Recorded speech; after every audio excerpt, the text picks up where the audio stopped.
మనం చేస్తే తప్పు కాదు. కానీ ఇదే గనక మన పిల్లలు చేస్తే మాత్రం చాలా తప్పు.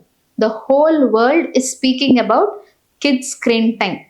మన ప్రపంచ దేశాలలో మేజర్ ప్రాబ్లమ్ ఇప్పుడు ఏమైపోయింది తెలుసా? పిల్లలకి స్క్రీన్ టైమ్ నుంచి ఎలా అవాయిడ్ చేయాలి అని. బట్ మనందరం ఒకటి ఆలోచిస్తున్నామా?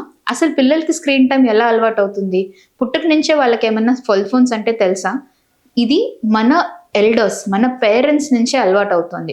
మనల్ని చూసే మన పిల్లలు నేర్చుకుంటున్నారు. స్క్రీన్ టైం మాక్సిమం పిల్లల్లో అవాయిడ్ చేయాలి అంటే the first thing I would say is, మీరు ఇంట్లో ఫోన్ చూడకండి. ఫోన్ ఓన్లీ మాట్లాడడానికి, కాల్స్ రిసీవ్ చేయడానికి మాత్రమే అని పిల్లలకి ఒక బ్రెయిన్లో ఫిక్స్ చేసేసేయండి. ఫోన్స్లో రీల్స్ చూడడం కానీ, మూవీస్ చూడడం కానీ, ఇంట్లో స్పెసిఫిక్గా ఆఫీస్ అవర్స్లో యూస్ చేయండి, కానీ పిల్లల ముందు ఇంట్లో మాత్రం ఇది చేయకండి. మీకు దొరికే ఆ కొంచెం టైంలో కూడా పిల్లలతోటి మన ఏషియన్ కల్చర్ గురించి డిస్కస్ చేయండి. మీ ప్రీవియస్ చైల్డ్హుడ్ ఎక్స్పీరియన్స్ గురించి డిస్కస్ చేయండి.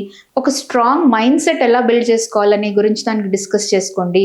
మీరు ఎవ్రీడే ఫేస్ చేసే challenges, work place, your joys, your difficulties, happiness, ఇవన్నీ డిస్కస్ చేయండి పిల్లలతోటి.